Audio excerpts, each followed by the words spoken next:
What's going on, my man? Assalamu alaikum. Salam rahmatullah. Everything's good, alhamdulillah. How are you doing? Pretty good. All right, let's get this started. I was gonna tell you about, because you're replacing Omar, because Omar's been busy lately. That's okay.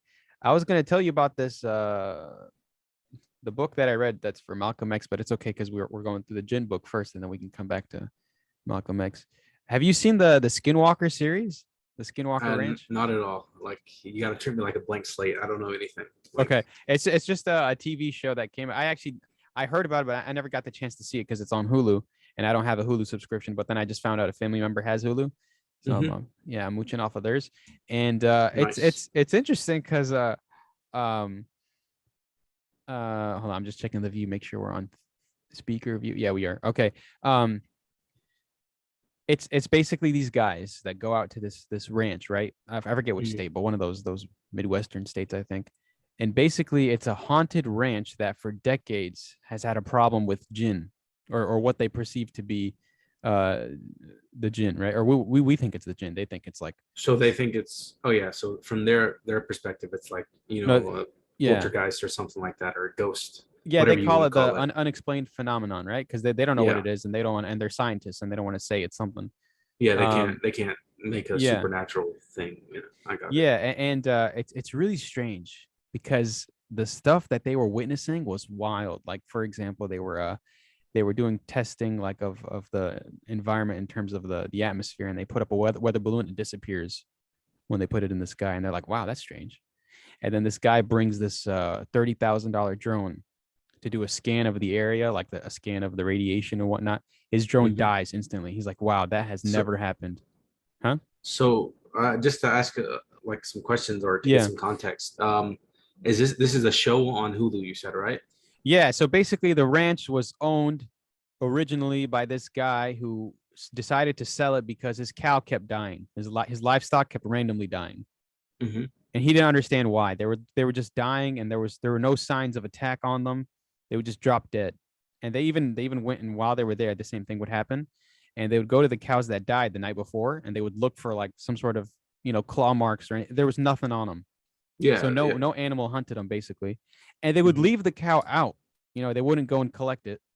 And they were surprised that no scavengers came to eat from it. You know what I mean? Mm-hmm. Like it's something bewitched it or petrified it or did something to it that even other animals wouldn't want to come near it.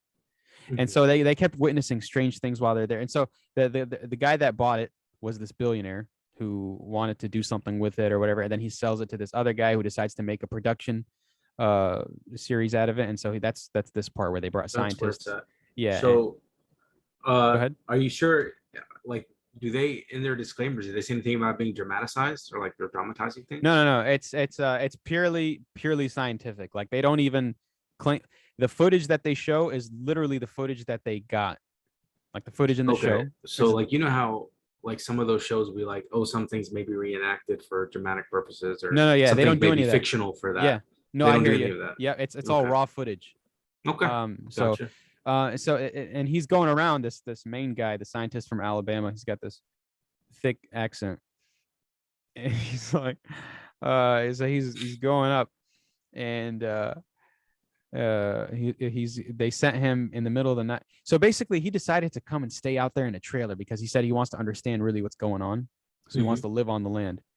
And he wakes up in the middle of the night and he's recording himself because they all got cameras to record themselves. Mm-hmm. And he's like, well, I'm waking up right now. It's about 3 a.m. in the morning and my dog is barking. And it reminded me, it reminded me of the hadith. And I'll get to it. We can go through all the details in here. But there's a hadith where the Prophet ﷺ said that if you hear the barking of a dog or the braying of a donkey, then beware, Mm-hmm. for it has seen that which you cannot see. You know what I mean? Now, obviously, if a dog barks and there's something right in front of it, that's why he's barking. Mm-hmm. But if he's barking at something that is literally nothing there, which is Like you this don't guy's notice case, anything. Yeah. yeah, Mm-hmm. he said he came out, the dog was barking at nothing. And Yeah. so he goes back in and he gets like this radiation scanner and he picked up high levels of radiation. So it's really strange. Like it's almost like they exist, like because they live obviously in a different dimension. The Jinn, like because Yeah. we can't Yeah. see them, but they can see us. It's like Mm-hmm. it's like Pac-Man. Like Pac-Man is 2D, Yeah, 2D, 3D. He goes Yeah, up, down, left, right, but he can't see depth. he can't. Yeah, go forward or Yeah, so he backwards. can't see us, but we can see Pac-Man. So Hmm. same thing with the Jinn. They can see us, but we can't see them. Yeah. And so Yeah. and so it's very possible that those Jinns were messing with the dog, man. It's a scary thought because he was out there camping, and we know from narrations that we can go into them. Do you want to just start right now, or do you want some more backdrop on Skinwalker Ranch? It's up to you. I got the backdrop. I understand where you're going, or where you're coming from with this, at least.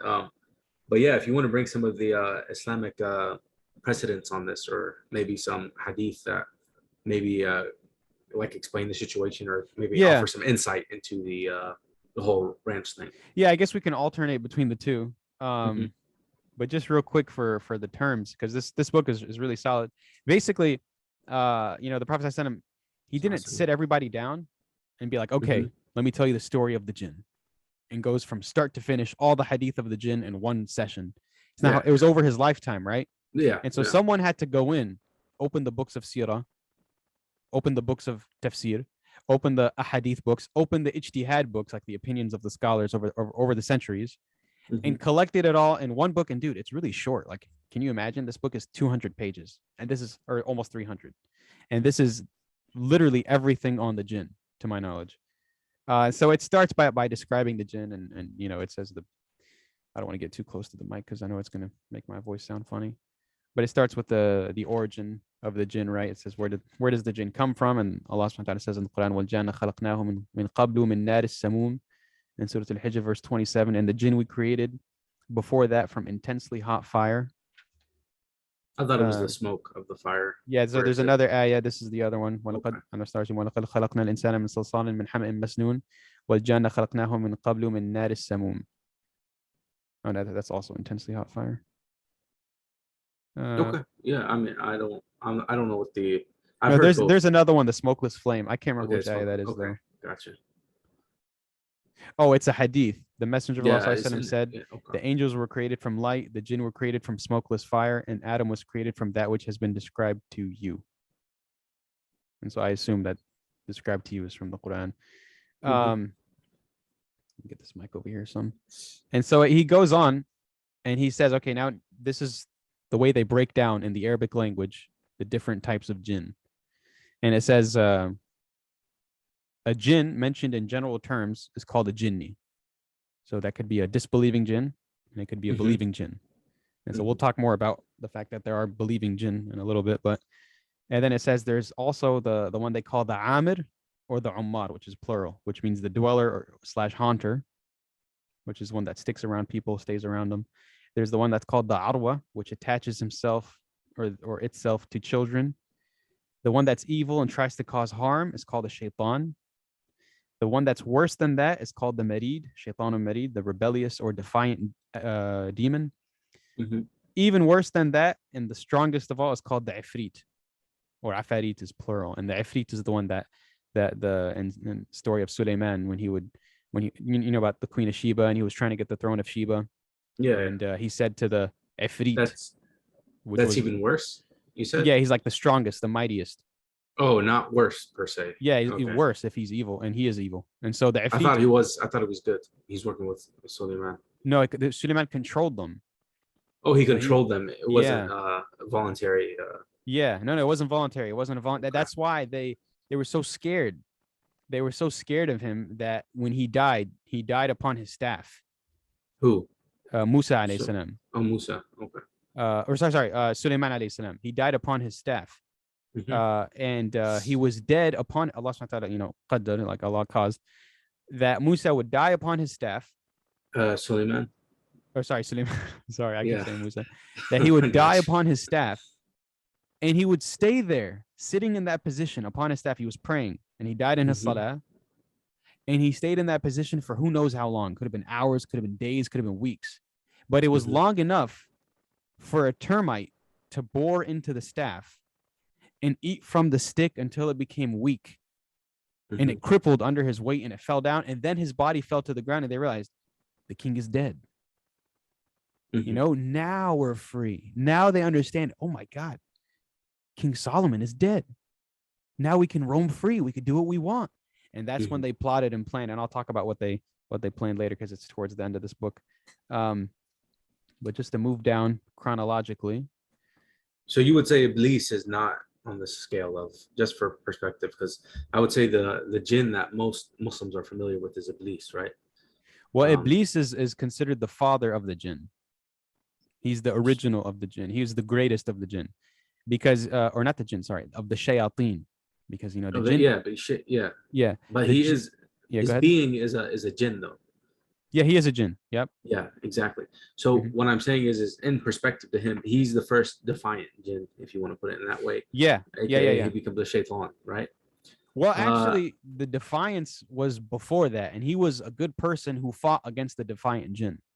A good no, he jinn. was okay. Yeah, like because if you go all the way back, right, to when Adam was created, Hmm. Adam was still just a body, right? There was no soul breathed into him, Hmm. and he was laying somewhere in the heavens, right? We don't know where exactly, but he was, or in Jannah. I don't know what the narration says. By the way, a lot of this, the details for it about the beginning of the universe, Tafsir ibn Kathir borrows from the Israeliyat, which is the stories of from the Judaic scripture and the biblical scripture, and so Okay. it's not concrete sunnah. You know what I mean?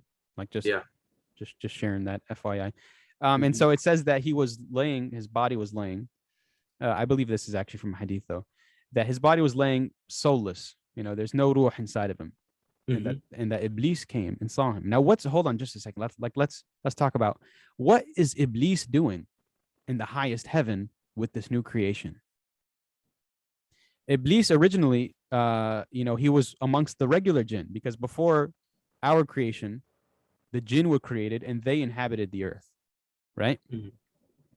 And they inhabited the earth, and the ones that would devote their worship to Allah and they were very devout to Allah, Allah would elevate them and He Hmm. would bring them up to the first heaven, and then He would elevate them even higher to the second. And so Iblis was the singular jinn who was so devout in his worship to Allah that he was elevated all the way to the highest heaven, worshiping alongside the angels.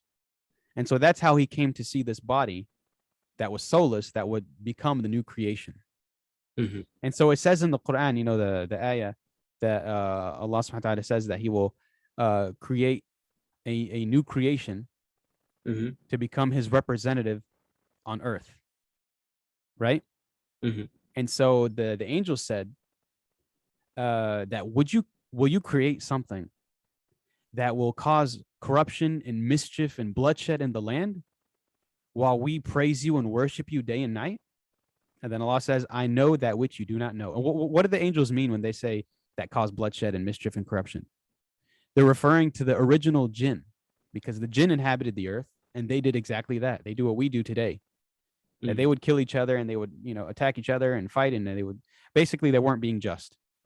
And Hmm. so I believe the tafsir of Ibn Kathir and the Israeliyat say that Allah subhanahu wa ta'ala had sent down Iblis as at the head of an army of angels to combat to fight in combat against those unjust jinn, and he pushed them out until from the lands into the islands of the seas.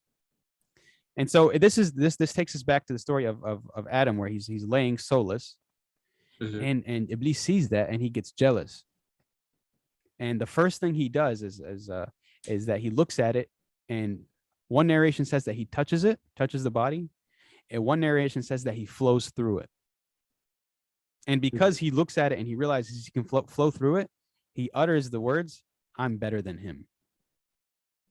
Like this is Hmm. the first instance of arrogance, of racism, right? That I'm better than him. And so then Allah breathes the spirit into him, right? And there's a whole narration, massive narration about how it happens and what happens and the soul that goes into the body, and how he sneezes when it touches his nose, and then Allah subhanahu wa ta'ala says, may Allah have mercy on you. And that's the first instance of rahmah of Allah being manifested to mankind. And then he's alive, right? He has his soul inside of him, Hmm. and Allah commands all of the malaik, all of the angels are in witness, and He commands all of them, all of His creation, to bow to Him, and everyone bows except one, and that was Iblis.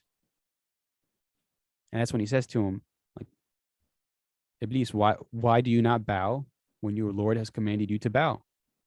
And he says, I'm better than him. You created me from fire and you created him from mud. And so then Allah commands that he would be cast out of Jannah. And then he asks Allah that for to basically give him a chance and to say, before you throw me into hell, before you cast me out of Jannah, give me a chance and delay my punishment. And so Allah, out of his mercy, delays his punishment. And then he promises, he says, I swear by your honor that I will corrupt your new creation. And that's the start of conflict between man and jinn. But just to move down real quick, just to go through the details about the jinn themselves. So it says about the appearance of the jinn, right? And so it says the shaitan is ugly in appearance, and the evidence for that is the ayah in the Quran. إنها شجرة تخرج في أصل الجحيم طلعها كأنه رؤوس الشياطين. This is Surah As-Saffat, verse 64 to 65. It is a tree that grows from the depths of hell. This is the tree of Zaqum. Its fruits are like the heads of devils. And so the tree of Zaqum is a bitter fruit, right? It bears a bitter fruit that the people are forced to eat from. Is that he says Surah what? Surah As-Saffat. Okay. Yeah, and so it's exemplifying the fact that a punishment of Allah would not be a delight to the senses. You know what I mean? Yeah. And so the fact that he uses a punishment to refer to the heads of devils shows you that it's not something nice to see. And so it goes down. It says the shaitan has two horns, and the evidence for that is in Sahih Muslim. It's narrated from Ibn Umar, may Allah be pleased with him, that the Prophet ﷺ said, "Don't pray when the sun is rising or when it is setting, because it rises between the two horns of the shaitan." The meaning of this hadith is that groups of polytheists used to worship the sun, and they would prostrate to it when it was rising and when it was setting. At that moment, the shaitan would set himself up in the direction of where the sun was, so that they would be worshiping him. Interesting. And then it goes down to talk about the food, the drink, and the marriage of the jinn. Have you heard of this before? Not marriage, but yeah, I assume they drank and they ate, but I didn't I wasn't sure about marriage. I was actually gonna bring that up. I was like, do they reproduce? Is the question. Yeah. This was all news to me too, honestly. So it says there's a hadith of the Prophet ﷺ. Do not use dung or bones to clean yourselves after relieving yourselves, for they are the provision of your brothers among the jinn. The Messenger of Allah ﷺ said, a caller from among the jinn came to me, and I went with him and recited Quran to them. Ibn Mas'ud said, he took us and showed us their footsteps and the traces of their fires. They asked him for provision, and he said, you will have every bone over which the name of Allah has been mentioned. When it falls into your hands, it will have plenty of meat on it, and all droppings are food for your animals. So it's saying that when a Muslim says Bismillah, like let's just use a piece of chicken, for example, and he eats it all up, right? And there's just the bone left. And he tosses the bone. The believing jinn, because the name of Allah was said over it, can then come and grab the bone and find that it still has meat on it. And then they would go and eat the meat. And so in our dimension, there's no food left on the bone. What you do when you got boneless chicken? No, that's a good point. I don't know. I don't know, honestly. I don't know if anything is left after that. No. And then it also says that the dung, the fertilizer of your animals, is food for their animals. Okay. So the food that an animal has eaten in our world is still edible food for their animals. So isn't that interesting? It reminds me of the scene in Harry Potter. I don't know. I can't remember which movie it was, but they were sitting in the banquet hall. Where they were, they would meet up and everything. And so then the windows and the ghosts from the windows would jump through the windows and break the glass, but the glass would stay intact in the human world. You know what I mean? Yeah, it was like a whole nother dimension to their interaction with things. Yeah, it's like they broke the glass in their world, but in our world it's still intact. So I would assume that similar to this situation, we ate the meat in our world, but there's still meat on it in their world. But the shayateen won't eat from it, because the name of Allah was set over it, so they won't touch it. Yeah, kind of like you seen Stranger Things? No. Stranger Things has like this. It's really popular when it first came out. I don't know. It kind of fell off from mainstream stuff, but there's like our world, and then there's another world. They call it the Underneath. I can't remember what they call it because I only watched the first season of the show. But the other world is it's like parallel to this world, but it's like dark and like very very like it almost seems like it's been infested and taken over by like some parasite. I But it's get like you. a very dark, gloomy version of our world. So it's kind of like I'm only saying this. I'm not saying that's what it is they interact with. What I'm saying, Hmm. I'm just giving this for a perspective. Like this is what we're trying to say here. No, I hear you. Because I'm pretty sure some people who will watch this have seen Stranger Things. Yeah. So No, okay. that's interesting. Um, like there are some things that they affect in our world, but Mm-hmm. that changes in theirs, but doesn't change in ours. So and it goes on to say that when a man in Sahih Muslim it's narrated that the Prophet ﷺ said, when a man enters his house and mentions Allah upon entering and when eating, the shaitan says, there is no place for you to stay and no dinner. If he enters his house and does not mention Allah upon entering, the shaitan says, you have a place to stay. And if he doesn't mention Allah when eating, the shaitan says, you have a place to stay and you have dinner. Mm-hmm. Just as a man is forbidden to eat meat over which the name of Allah has not been mentioned, the Messenger of Allah ﷺ allocated for the believing jinn every bone over which the name of Allah has been mentioned. So they aren't allowed to eat things over which the name of Allah has not been mentioned. Such things are left for the devils who are disbelievers among the jinn. Mm-hmm. All right, this is where it gets interesting, okay? It says the jinn get married and multiply. Mm-hmm. Um, so it says, it uses this ayah. أفتتخذونه وذريته أولياء من دوني وهم لكم عدو. Surah Al-Kahf, verse 50. Will you then take him and his progeny as allies instead of me, even though they are enemies to you? Qatada said, the children of the shaitan produce offspring just as the children of Adam produce offspring, but they are greater in number. Oh, and let me just to add a note there. There was something I read in the Isra'iliyat of Ibn Kathir that the jinn are very, very numerous, but not very smart, and that the most intellectual of them resembles the intellect of a 4-year-old human child. And you know what that reminds me of? That reminds me of the Shinigami from Death Note. You remember that? Yeah, I remember that. That You was a remember long how? time ago. Yeah, I remember how he was like so dumb and so impressed by L Mm-hmm. when he would hang around him. L would do something. He'd be like, "Wow, you're so smart," and he would just keep munching on apples and watching and laughing. Yeah.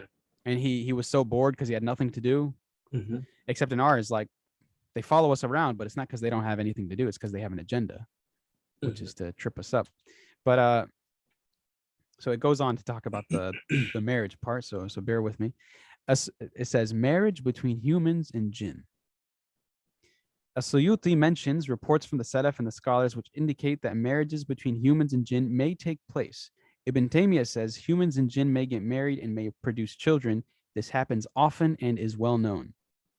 Imam Malik, may Allah have mercy on him, said that he did not find any evidence to forbid marriage with the jinn, but he did not approve of the idea, and he gave his reason for that as follows. This would cause much mischief. Basically, when a woman is found to be pregnant, she's asked, who's your husband? And she'll say, a man from among the jinn. So this is very new to me. Yeah, that's new to me as well. If they Yeah. can't interact with us like directly like that, I don't know No, how but that they would can. follow. They What do you can. mean? They can manifest themselves as humans. I'll show you later. Uh, Okay, okay, gotcha.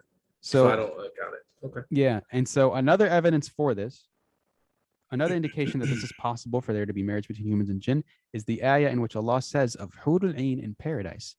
لم يطمثهن إنس قبلهم ولا جان. Surah Ar-Rahman, verse Mm-hmm. 56. Untouched before by any man or jinn. It's talking about the maidens of paradise, that they're not touched by man or jinn.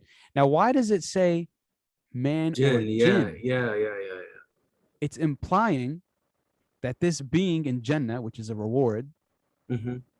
can have sexual intercourse with both men and jinn, which also implies that men and jinn can have sexual intercourse. Mm-hmm.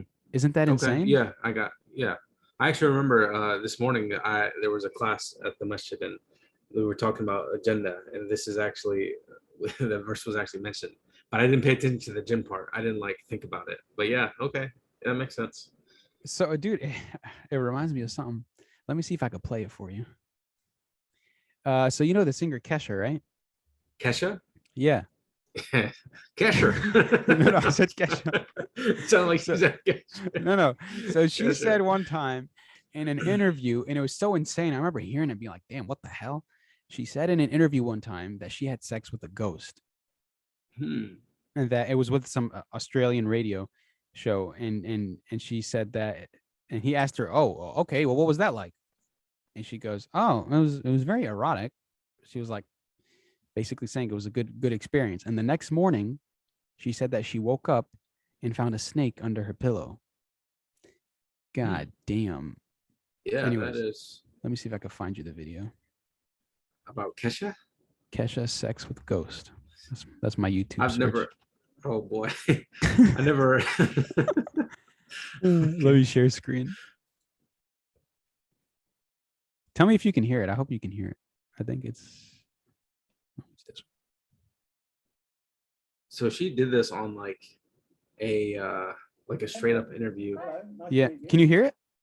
Barely. Go ahead, play it real quick. Yeah, I'm good. How are you? Very well. It's a great. I can hear it. Now, but that's You gonna maybe I could talk to you a little bit. you can about turn it up? magic. Yeah, Is thank that- you. Sure, yeah, is that I love okay? magic. Because like I've read from a number of different sources that that's one of the main themes of your album. But we're not talking like David Copperfield magic here, are we? No, I mean, I like that kind too, Sure. but I'm talking more the magic that we experience in life, Mm-hmm. whether it's love or a drunken evening. Yeah. Dancing till the sun rises. Making out with a ghost. There are lots of different ways to experience the magic Right. of life. Well, now making out with the ghost came up a bit earlier than perhaps I was expecting. But seeing as you've mentioned it, we're going to have to go there now, even though you've just spoken about it. I know, but it's the subject of one of the songs on the album, isn't it? Yeah. This presumably really did happen to you. Yeah, it really did. I know it's hard to understand if you haven't experienced it firsthand, but Yeah. it's a real thing. And what exactly happened? I lived in a house and there was an energy there that's very sexual, Mm-hmm. dark, mysterious, magnetic. And one night he just made a move. Right. And then I was living in this place for a couple months. And it was really bizarre and hot. But then I decided I was like, I need to probably move out. In the day that I was moving out, I found a snake under my pillow. Like a leaving present for you. Yeah. Yeah. Okay. And this was definitely a guy ghost.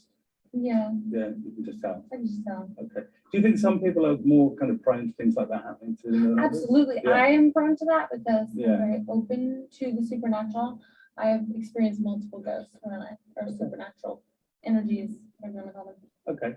And do you think, at the risk of sounding a bit grand, do you think there's a reason this stuff happens to you?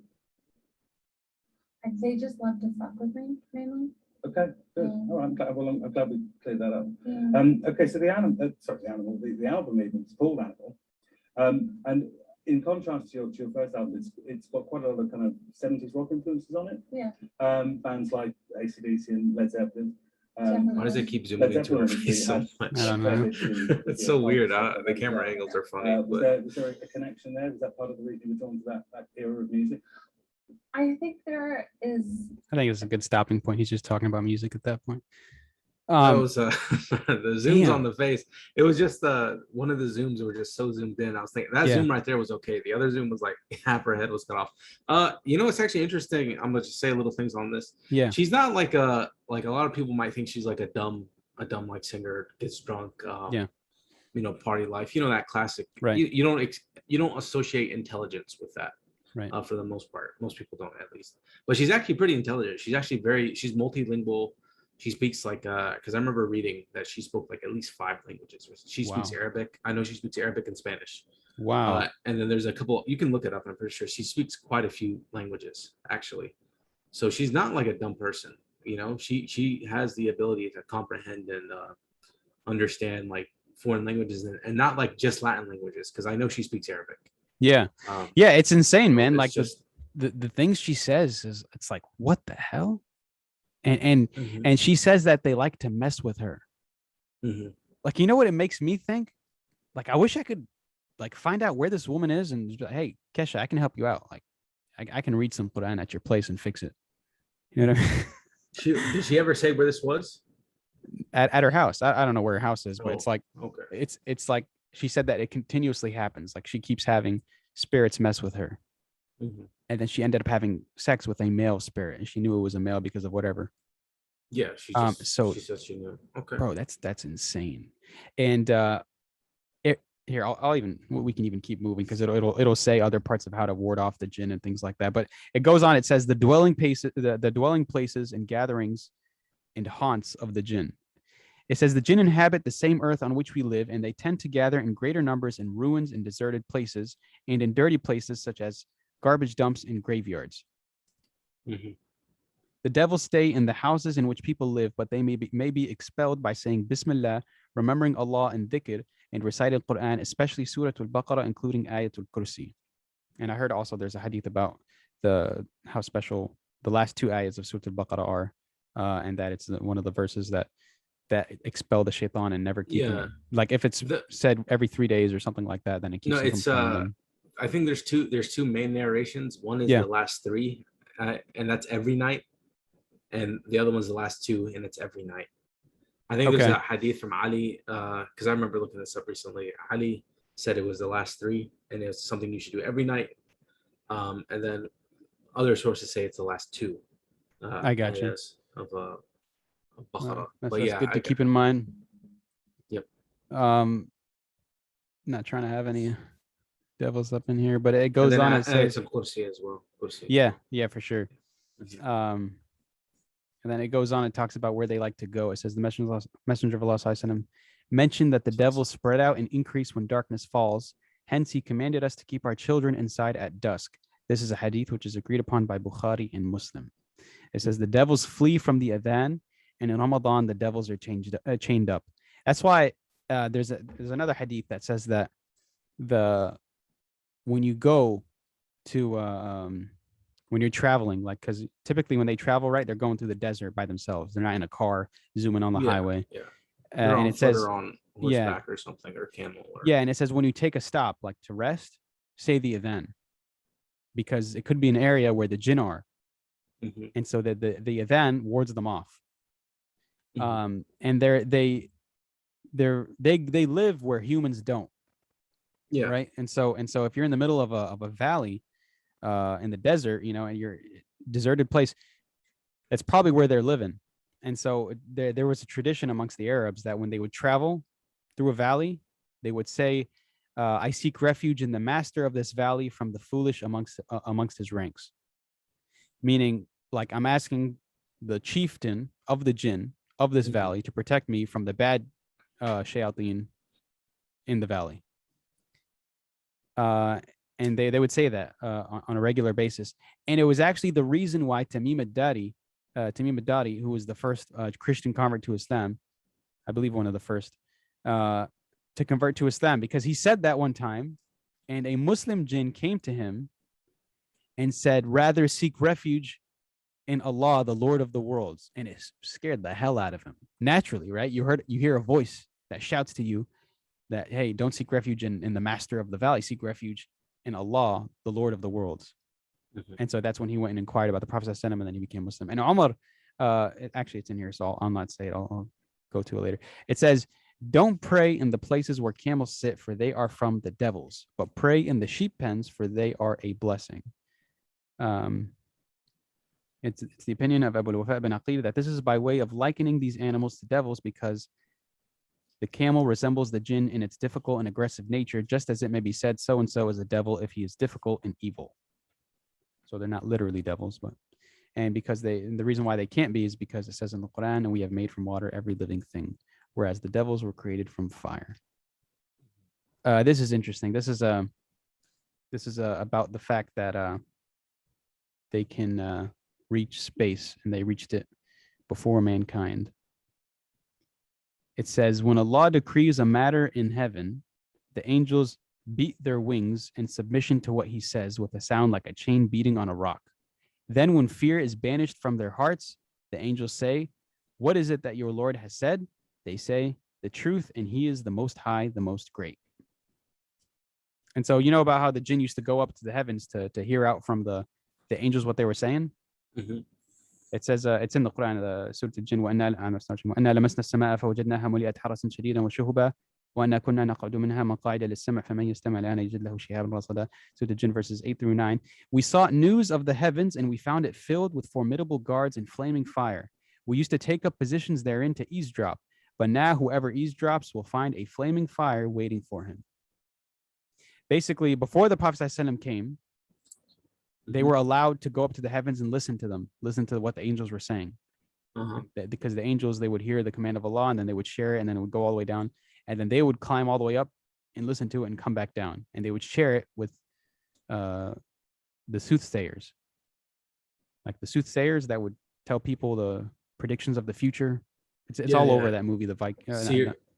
Yeah, the seers, yeah. soothsayers, fortune tellers, kind of Yep. that kind of jazz. Yeah, but when the Prophet ﷺ came Mhm. in the 7th century, Allah subhanahu wa ta'ala stopped that. And he put that whenever the jinn would come up, he would block them from going past the first heaven, and they would be shot, basically with scorching fire. This is another supporting narration. Aisha said that the Prophet ﷺ said, "The angels speak in the clouds about things that will happen on earth. The devils listen to what is said, then they drop that into the ear of the fortune teller, like dropping something into a bottle, and they add 100 lies to it." And so they still do it today, but sometimes they get hit by this scorching fire and they can't listen, but sometimes it doesn't hit them. And so that's an opinion, that's an ijtihad, that it still happens today, but it's limited.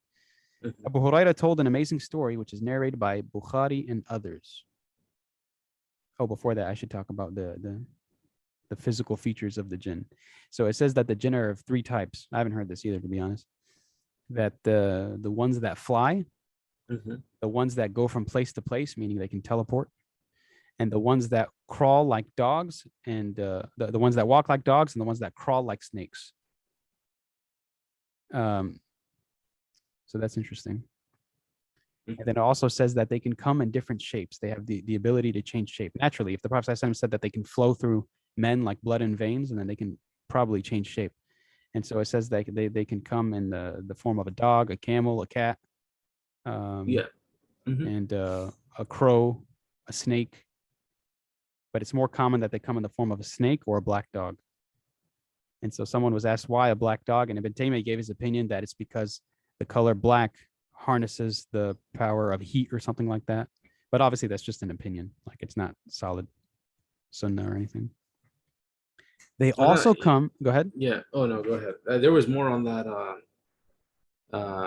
The black dog thing. I think there's more into that as well. I can't remember. I was actually reading about that, but I gotta go back and look at the sources before I comment on it. I gotcha. But I mean, there might be more opinions on it.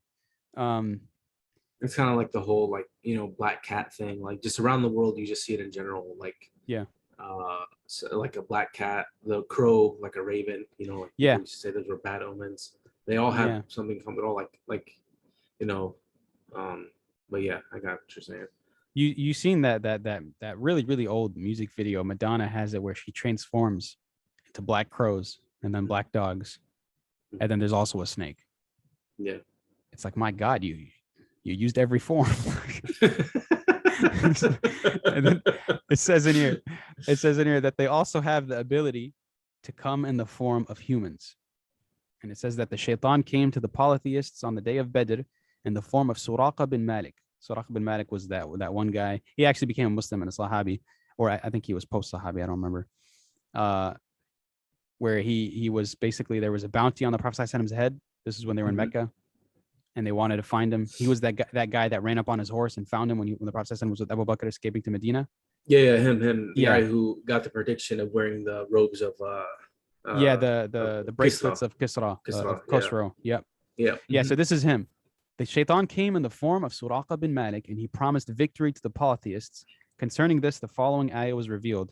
وَإِذْ زَيَّنَ لَهُمُ الشَّيْطَانُ أَعْمَالَهُمْ وَقَالَ لَا غَالِبَ لَكُمُ الْيَوْمَ مِنَ النَّاسِ وَإِنِّي جَارٌ لَكُمْ. Surah Al-Anfal, verse 48.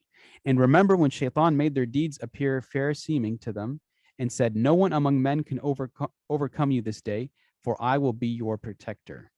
But when the two armies met and the angels came down from heaven to help, he turned and fled. فلما تراءت الفئتان نكص على عقبيه وقال إني بريء منكم إني أرى ما لا ترون إني أخاف الله. Surah Al-Anfal, verse 48. But when the two troops came in sight of one another, he turned on his heels and said, I am done with you, for verily I see that you do not. Indeed, I fear Allah. Isn't that interesting?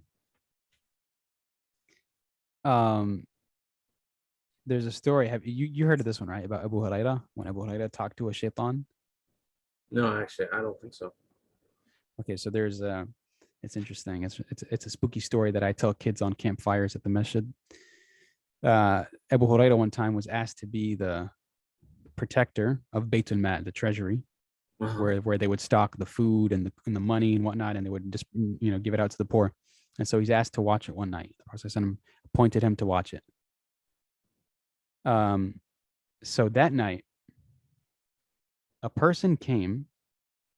This is the zakat during Ramadan. A person came and started to take handfuls of the food, like stealing it, while Abu Hurairah is standing guard. Mm-hmm. And Abu Hurairah comes and he tells him, "Stop! I will take you to the Prophet ﷺ if you try to steal." Basically threatening him, like he wants him to go away. He doesn't want to get him in trouble. Yeah, but that doesn't scare him. He says, "No, please take pity on me. I have children. I have a family to feed. I apologize. Please, I won't ever come again." And so Abu Hurairah feels bad. So he says, "Okay," and you let him go. The Prophet ﷺ comes the next morning, and obviously he has divine inspiration. He has wahi. So did the guy actually take the food, or did he leave? He did. He took the food and left. Abu Hurairah told Abu Hurairah let him go. Yeah. So he comes the next morning, the Prophet ﷺ, and he comes to Abu Hurairah and he says, "Oh, Abu Hurairah, what happened with your prisoner last night?" Abu Hurairah is like, "Oh, you knew about that?" He was like, "Oh, Prophet of Allah, he came to steal, but I took pity on him because he had kids, so I let him go." The Prophet ﷺ said, "He is a liar, and he will come again." The next night happens. Abu Hurairah is expecting him because the Prophet ﷺ promised that he would come again. Lo and behold, in the dead of night, the same man comes back. He comes and he starts stealing from the food. Abu Hurairah grabs him and he says, "Stop. I'm taking you to the Prophet ﷺ." He does the same thing. He says, "No, please, I apologize. I have a family. I have kids to feed. Please let me go. Please spare me. I won't ever come again. I promise." He said, "You said it before, but you're here again." He said, No, I promise. This will be the last time. So Abu Hurairah lets him go. The next morning, same thing. The Prophet ﷺ comes and says, "Oh, Abu Hurairah, what did you do with your prisoner last night?" He said, "Oh, Prophet of Allah, he pleaded with me and I couldn't bear to see him in that state, so I let him go." And he told him he is a liar, and yet he will come again. So the third night, Abu Hurairah is waiting for the promise of the Prophet ﷺ. And out from the darkness comes the same man, crawling up, with a really like stealthy approach to steal from the food. He starts stealing. Abu Hurairah sees him and he says, "This is the last time I am taking you to the Prophet ﷺ." He says, "Let me go and I'll tell you something that will benefit you." And he says, "What's that?" And he says, "Every night, if you say Ayatul Kursi, you will be safe from the Shaitaan." So Abu Hurairah lets him go. The next morning, he tells the Prophet ﷺ exactly what happened. The Prophet ﷺ says, "Sadaqa wa huwa kadhub." He has told the truth, although he is a liar. That's crazy. Yeah, he said, "Do you know with whom you've been speaking with for the last 3 nights, Abu Hurairah?" He said, "No." He said, "That was a shaitan." That's some spooky stuff right there. Yeah. Like I said, that's crazy. He was talking to a devil and he had no idea. So it continues, the devil may come in the form of an animal, a camel, a donkey, a cow, a dog, a cat, or a snake. The most frequent form is that of a black dog or a cat. So continuing on. But it's like we're sharing this, right? Like, hey, the shayateen exist, they're spooky, they can harm men, they can do bad stuff to mankind. But Allah subhanahu wa ta'ala gave them that power. You know what I mean? And He gave that power a limit. And And he says it in the Quran. He says, this is the verse. He says, إِنَّ عِبَادِي لَيْسَ لَكَ عَلَيْهِمْ سُلْطَانٌ إِلَّا مَنِ اتَّبَعَكَ مِنَ الْغَاوِينَ. Surah Al-Hijr, verse 42. Verily, you will have no power over my slaves except those misguided ones who choose to follow you. Al-Hijr, verse 15, chapter 15, verse 42. So it even says it explicitly that you don't have the power to come to, just like how, the singer said that. Kesha said, she said in the thing, like the guy asked her, why do you think it happens to you? And she says, well, because I'm really open to them. I'm really open to the supernatural. Mhm. There's another story, like you have to give in to their power, and to give in to them, you have to do things that displease Allah. So vice and sin and corruption and whatnot. And so it says, there's a story narrated by Al-Hasan al-Basri. I believe this is one of the Isra'iliyat as well, because it doesn't say narrated this book of hadith or anything. It says, Al-Hasan said, there was a tree which was worshipped instead of Allah. A man came to it and said, I will surely cut this tree down. He came to cut it down out of anger for the sake of Allah, but Iblis came to him in the form of a man and said, what do you want? He said, I want to cut down this tree which is worshipped instead of Allah. He said, if you don't worship it, what harm do those who worship it do to you? He said, I will certainly cut it down. The Shaitan said to him, shall I tell you about something that is better for you? Don't cut it down, and you will find 2 dinars by your pillow every morning, 2 gold coins. He said, who's going to give me that? He said, I will give it to you. So he went back, and the next morning he found 2 dinars by his pillow, but the following morning he did not find anything.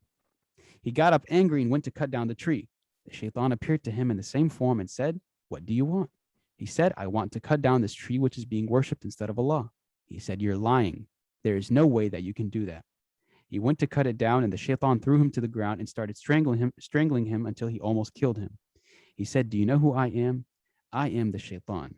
The first time you came, it was because you were angry for the sake of Allah, and I had no means against you. But when I deceived you with the 2 dinars, you left the tree alone. When you came back because you were angry about the dinars, I was able to gain power over you. It also says the shayateen also fear some of mankind, the slaves of Allah, and flees from them. The Prophet ﷺ said to Umar bin Khattab one time, the shaitan is certainly afraid of you, O Umar. And he can see the devils among the jinn and humankind running away from Umar. By the one in whose hand is my soul, no devil sees you walking along a path, but he takes a different path. This is also talking to Umar. And then he also says in another hadith that the Prophet said, the believer can seize the forelock of his devil as one of you seizes the forelock of his camel while traveling. The meaning by that is that he can defeat him and overwhelm him, just as it's done with a camel when it runs away, that you seize it and overpower it. So it's not like they have infinite power. You know what I mean? It's not like they walk around, they could do what they want with us. They're not allowed unless you open up to them, unless you let them in. And there's certain ways to let them in. And that's, we'll talk about that in a minute. It's called black magic. So let me just make sure I didn't miss any details about them. Yeah, this is another one about when nightfall comes upon you, cover your vessels and tie up your water skins and lock the door and extinguish the lamps, for the shaitan cannot undo the tied up water skin or open a door or uncover a vessel. So it says that they can't unlock a door, right? I had a friend tell me in consulting, you know what I mean? Because in consulting, you go and stay at hotels a lot. Yeah. And so he was staying at a very, very old historic hotel in Boston. And he said that those hotels are really spooky. And he told me about a time where he was sleeping and he heard the sound of a lock, like the flipping of a lock. Yeah, like a door lock. And he didn't know where it came from, whether it was the front door, the back door, the other room's door. He doesn't know which lock it was. He just heard it, but he kept going to sleep. Then in the middle of the night, like at 3 a.m, he heard the sound of water rushing. So he woke up and he heard the bathroom sink turned on. He goes to open the door and the door is locked. Isn't that spooky as hell? Pretty spooky, dude. God damn. So he goes and he calls the front desk. He's like, hey, the sink is on in the bathroom and the door is locked. So they came up to help him. They're like, well, that's weird. They thought he was doing it. They thought it was a sabotage. You know what I mean? Like a prank or something. Yeah. Dude, he was so freaked out. He said after that, it was 3 a.m. He said, after that, I didn't get a second of sleep until the next day. I was like, God damn, dude. I literally would have changed hotel rooms. My God. that is some spooky stuff right there. And so it reminded me of the door of the hadith about this, about how they can't unlock a door, but it doesn't say anything about them locking doors. And when I did a field trip one time when I was a kid in middle school at Ayah back in Tampa, they took us to Kissimmee. And it's apparently there's a lot of haunted attractions in Kissimmee. And they said that one time that we were with the Ghostbusters. Yeah, and, right outside of Orlando. Yeah. Yeah, and they took us to this place. They said that one time we were investigating this hotel, and apparently there was a girl that died there many years ago when she was a kid. And as we're walking, someone slammed the door shut on us. And the lock was on. So if you close the door, it would lock you in. And we were locked inside, and they had to call someone to help them. So it doesn't say anything about them locking doors. It says that they can't open a door that's locked. So that's why he couldn't get out, you know. Bro, that's some bathroom stuff, man.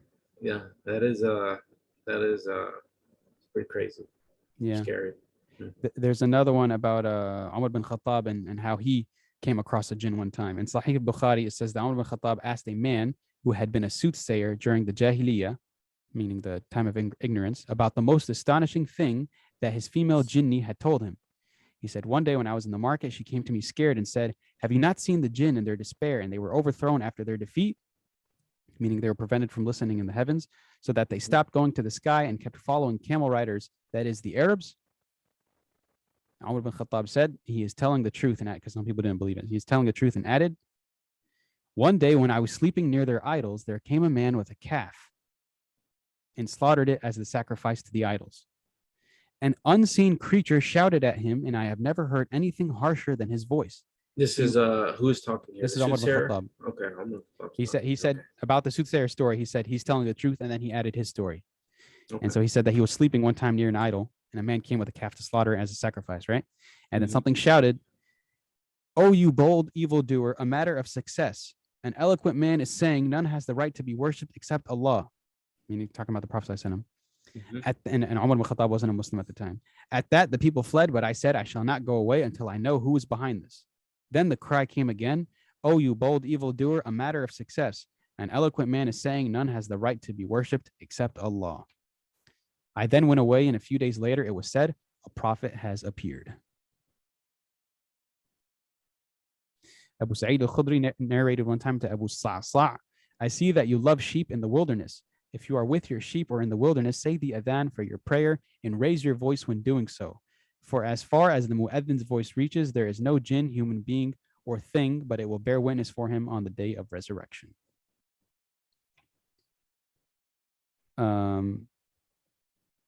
So here it goes into the details about their power. It says that the long-term goals of the shaitan, right, is to get you to go to hell. And that you do that by committing disbelief, an act of kufr. And the something like that. Yeah. And the short-term goal is to get you to commit acts of disobedience or sins. And it says that the shaitan has despaired of ever being worshipped in this land of yours, meaning the Arabian Peninsula, but he will be obeyed in matters that you think of as insignificant, and he will be content with that. Meaning he would stir up enmity amongst you. There's a narration. I believe it's in here. I don't remember if I highlighted it though. That the shaitan every night, right? The Iblis is basically their king, right? And he tells them what to do. And so he tells them we can wrap up. We can wrap up with this one. No, you're good. And he tells them every night to go out and commit acts of sin, right? To convince people to commit acts of sin. And he said one time, he does it every night, and then he gathers them, and he gathers them around his throne. So where's his throne? It's on earth, but it's upon the water. Why did he put it upon the water? To imitate Allah. Because Allah says about himself in the Quran that Ashi al-ma. Allah subhanahu wa ta'ala placed his throne upon the water. We don't know what that means exactly, right? It's like, because his throne, we know it's in the highest heaven, or it's right above the highest heaven, but we don't know what he means by over the water. So in imitating Allah, Iblis put his throne over the water and the sea. And so he gathers all the jinn around him. What if it's the Bermuda Triangle? What if it's out there somewhere? You know what I Oh mean? yeah. It's possible. Yeah. So he gathers them all around his throne and he asks them, "What did you do today?" And Yeah. one of the jinn gets up, one of the shayateen gets up. He says, "I caused the man to commit murder." And he says, "Sit down."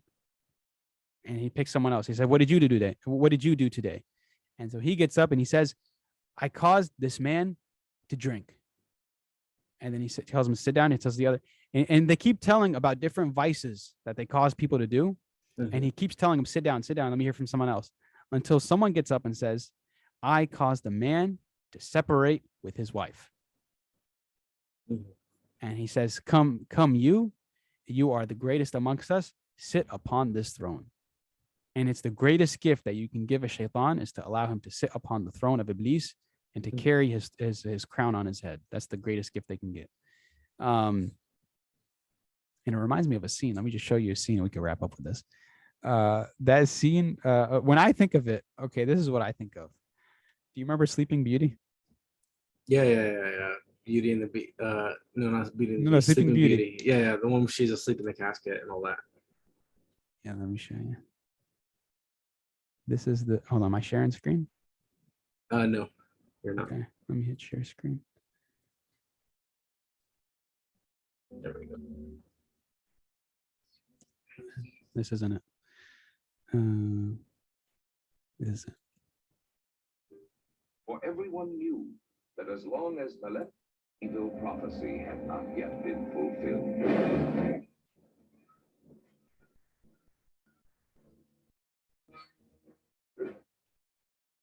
That's what I think of. That's Iblis. And those are his minions. Okay. You're missing the water, but I got you. Ain't no water, yeah, but you know, you get the picture though. Yeah. I get the picture.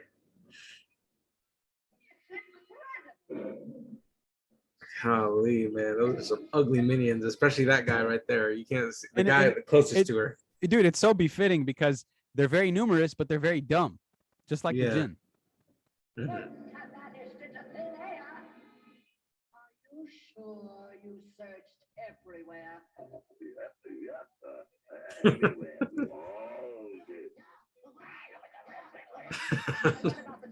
Oh my God, dude. It's been a long time since I've seen this.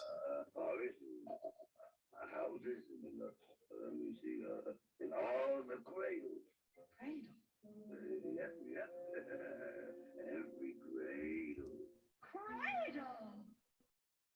Did you hear that, my pet? All these years they've been looking for Copyright a strike. cradle. I don't know how Disney is pretty strict with their thing. I don't know how much you can show before you might get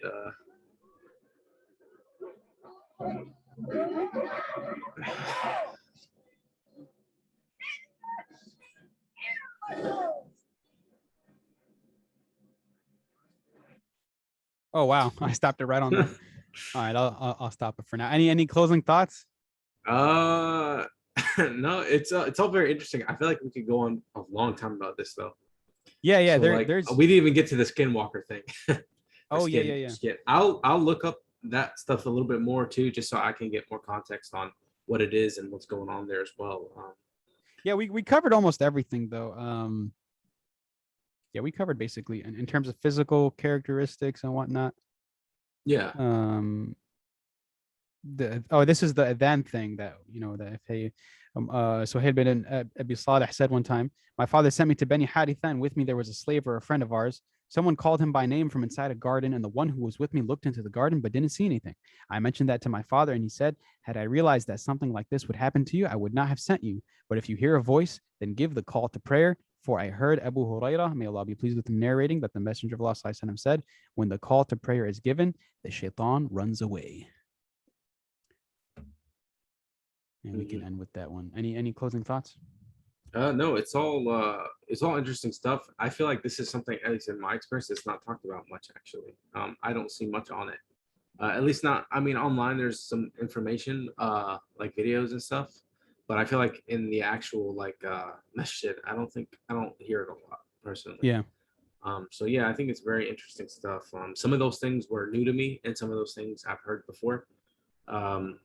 But yeah, I definitely think this is something that can be drawn out into like 2 or 3 episodes, 4 episodes, you know, Yeah, because it's definitely a fun topic. there's a lot of information on it, and Yeah. even though that book is 300 pages only, that's still Yeah. quite a significant amount. Yeah, Um, on one topic. All right, awesome. We can call it a night, inshallah. Jazakallah all khair right, inshallah. for coming. سبحانك اللهم وإياكم. وبحمدك نشهد أن لا إله إلا أنت نستغفرك ونتوب إليك. I'll catch you later. Catch you later. Assalamu alaikum. So.